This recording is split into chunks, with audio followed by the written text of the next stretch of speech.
Chào mừng tất cả mọi người đã đến với chương trình Nhìn lại năm 2025 cùng Nguyễn Quốc Đạt Originals. Năm 2025, đất nước Việt Nam đã trải qua những thay đổi mang tính lịch sử. Nước ta đã trải qua cuộc sắp xếp đơn vị hành chính lớn nhất từ trước đến nay, tác động sâu rộng đến mọi mặt của đời sống kinh tế xã hội và người dân. Mục tiêu của việc sắp xếp đơn vị hành chính là mở rộng không gian phát triển với tầm nhìn dài hạn, hướng tới xây dựng chính quyền địa phương hiện đại, tinh gọn, hiệu quả và phục vụ người dân tốt nhất. Kể từ ngày 1 tháng 7 năm 2025, đơn vị hành chính cấp huyện bị loại bỏ hoàn toàn, số đơn vị hành chính cấp tỉnh giảm từ 63 đơn vị xuống còn 34 đơn vị, số đơn vị hành chính cấp xã giảm từ 10.035 đơn vị xuống còn 3.321 đơn vị. Bản chất của việc sắp xếp không nằm ở việc thay đổi ranh giới hành chính đơn thuần mà là tái cấu trúc mô hình chính quyền địa phương, đồng thời đẩy mạnh phân cấp, phân quyền mạnh mẽ, nâng cao tính tự chủ và trách nhiệm của địa phương. Việc tinh gọn bộ máy đi đôi với việc nâng cao năng lực quản lý, giúp chính quyền địa phương gần dân, sát dân hơn và chăm lo đời sống người dân ngày càng tốt đẹp hơn. Trong nhiều năm tới, nước ta vẫn sẽ giữ ổn định 34 đơn vị cấp tỉnh và 3.321 đơn vị cấp xã sau sắp xếp đơn vị chính ngày 1 tháng 7 năm 2025.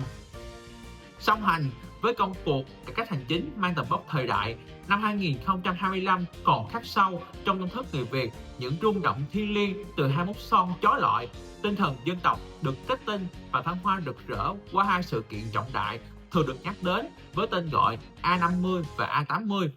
Mở đầu là A50, cột mốc vàng son kỷ niệm 50 năm ngày non sông thu về một mối, biến tháng tư lịch sử trở thành bản hòa ca bất tận của hòa bình và thịnh vượng. Từ Bắc chí Nam, dưới rừng cờ đỏ sao vàng tung bay rợp trời, người dân không chỉ hồi tưởng chặng đường nửa thế kỷ sau ngày giải phóng mà còn khẳng định vị thế vững vàng của Tổ quốc. Nối tiếp mạch nguồn ấy là khí thế sục sôi của A80, kỷ niệm 80 năm cách mạng tháng 8 và quốc khánh 2 tháng 9, dấu ấn khẳng định kỷ nguyên vươn mình mạnh mẽ của dân tộc. Đặc biệt, cảm xúc của người dân đã thực sự vỡ òa khi chứng kiến những màn diễu binh, diễu hành trong hai dịp đại lễ này, khi những khối đội hình chỉnh tề, hào hùng bước qua lễ đài trong tiếng quân nhạc vang rền, hàng triệu trái tim như cùng chung một nhịp đập. Ánh mắt rạng ngời của người xem, từ cụ già đến em nhỏ, không chỉ phản chiếu niềm hân hoan dịp đại lễ mà còn chất chứa lòng tự hào tột độ trước sự lớn mạnh của quân đội, trước cơ đồ rạng rỡ của non sông. Chính trong những khoảnh khắc thiêng liêng ấy, niềm tin và khát vọng về một Việt Nam hùng cường được thắp lên mãnh liệt hơn bao giờ hết.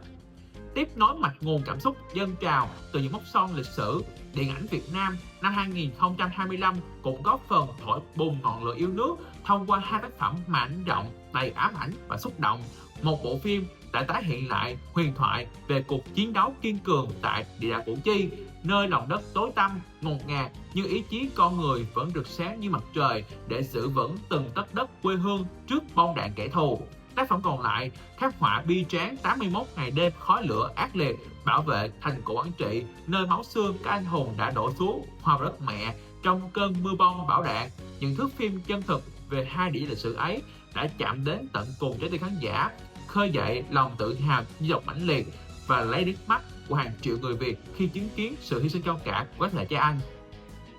Bản hòa ca của năm 2025 sẽ không thể trọn vẹn nếu thiếu đi những nốt nhạc sôi động, cuồng nhiệt từ bóng đá. Năm 2025, bóng đá Việt Nam đã thực sự làm nức lòng người hâm mộ, tạo nên những cơn địa chấn cảm xúc khiến hàng triệu con tim cùng chung một nhịp đập. Những chiến thắng vang dội trên đấu trường khu vực đã biến đường phố trở thành những dòng sông đỏ rực cờ hoa khắp các nẻo đường, từ thành thị sầm uất đến nông thôn yên bình. Người dân tưng bừng đi bão, ăn mừng chiến thắng. Tiếng còi xe, tiếng hò reo, Việt Nam vô địch vang vọng suốt đêm thâu, xóa nhòa mọi khoảng cách về địa lý hay tuổi tác. Đó không đơn thuần là niềm vui thể thao mà là sự bùng nổ của tinh thần đoàn kết, là minh chứng sống động cho một Việt Nam năng động, khát khao chiến thắng và không bao giờ lùi bước. Thế nhưng, bức tranh năm 2025 không chỉ được dệt nên bởi những gam màu rực rỡ của lễ hội và chiến thắng. Xen lẫn niềm hân hoan ấy, thiên nhiên cũng đã đặt ra những thử thách vô cùng khắc nghiệt lên giải đáp hình chữ S, như muốn thử thách bản lĩnh và sự kiên cường của con người Việt Nam. Năm qua, miền Bắc và miền Trung nước ta đã phải oằn mình chống chọi với những cơn thịnh nộ của đất trời, những cơn bão lớn và những đợt lũ lịch sử đã càn quét các tỉnh thành miền Bắc và miền Trung, để lại nhiều mất mát, đau thương về người và tài sản. Nhưng chính trong hoàn cảnh khắc nghiệt ấy, khi bão lũ bủa vây, tinh thần đoàn kết và nghĩa đồng bào của người Việt lại bùng lên mạnh mẽ hơn bao giờ hết, sáng ngời như một ngọn đuốc trong đêm tối. Hàng triệu trái tim từ mọi miền tổ quốc đã cùng hướng về vùng lũ, không cần ai bảo ai. Tinh thần lá lành đùn lá rách ít đùn lá rách nhiều đã trở thành mệnh lệnh của trái tim. Những chuyến xe cứu trợ nối đuôi nhau xuyên đêm, những gói hàng nhu yếu phẩm được truyền tay nhau vượt qua dòng nước dữ, và cả những chiến sĩ, những tình nguyện viên không quản ngại hiểm nguy để bảo vệ tính mạng người dân. Trong gian khó, người Việt không than trách, không gục ngã, mà chọn cách nắm chặt tay nhau để cùng đứng dậy. Thiên tai có thể cuốn trôi nhà cửa, cây cối, nhưng không thể cuốn trôi được niềm tin và tình yêu thương giữa con người với con người. Sự khắc nghiệt của thiên nhiên năm 2025, nghịch lý thay, là trở thành chất xúc tác làm ngời sáng một Việt Nam tích cực, nhân ái và kiên cường. Đó là minh chứng rõ ràng nhất cho thấy, dù khó khăn đến mấy, chỉ cần người dân đồng lòng, đất nước sẽ luôn vững vàng, vượt qua mọi sóng gió.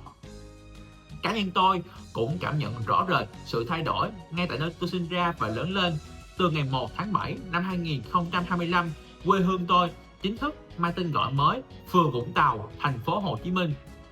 Sự sắp xếp này không chỉ là thay đổi về địa danh mà còn tạo đà cho những bước chuyển mình vượt bậc về diện mạo đô thị. Điển hình là cuộc lột xác ngoạn mục của công viên bãi sau, những rào cản tầm nhìn từ các khu resort, khách sạn cũ đã được dỡ bỏ hoàn toàn, trả lại không gian biển cho tất cả người dân. Trái tim của công viên chính là tháp Tam Thắng và quảng trường Tam Thắng, biểu tượng mới cho vùng ven biển của thành phố Hồ Chí Minh. Nơi đây không chỉ tôn vinh các giá trị lịch sử mà còn là điểm hẹn văn hóa sôi động, tâm điểm của những lễ hội quy mô, thu hút hàng vạn bước chân du khách và người dân mỗi dịp lễ Tết. Đi đôi với sự nổi bật hạ tầng là làn sóng đổ bộ mạnh mẽ của các thương hiệu quốc tế, minh chứng cho sức hút thương mại của vùng đất này.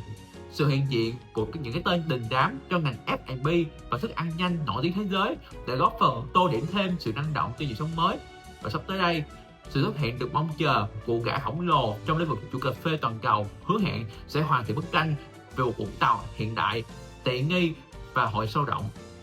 Năm 2025 khép lại, mở ra một chương mới rực rỡ không chỉ cho đất nước mà cho cả nơi tôi đang sinh sống. Về phương diện cá nhân, năm 2025 cũng là một cột mốc đáng nhớ khi tôi đã hoàn thành toàn bộ chương trình học tại giảng đường đại học. Đặc biệt, sự bùng nổ của trí tuệ nhân tạo đã trở thành cánh tay phải đắc lực, giúp tôi tối ưu hóa việc lập trình, xây dựng tài liệu chuyên môn cũng như thỏa sức sáng tạo những hình ảnh và video sống động. Hướng về năm 2026, tôi dành cho bản thân lời chúc quyết thắng: hãy bảo vệ thành công đoạn tốt nghiệp để tự tin rời ghế nhà trường và vững bước vào hành trình lập nghiệp. Bên cạnh đó, năm 2025 còn ghi dấu một trải nghiệm đặc biệt. Lần đầu tiên tôi bước chân ra khỏi lãnh thổ Việt Nam. Chuyến đi đến thành phố Ba Vét, tỉnh Svay Rieng, Campuchia là hành trình mở mang tầm mắt, giúp tôi quan sát và thấu hiểu sâu sắc hơn về thực trạng xã hội phức tạp đang diễn ra tại khu vực này. Thời khắc chuyển giao giữa năm cũ và năm mới đang cận kề, tôi xin gửi lời chúc an khang thịnh vượng và vạn sự như ý đến tất cả mọi người. Tạm biệt năm 2025 rực rỡ và hẹn gặp lại vào năm 2026 đầy hứa hẹn.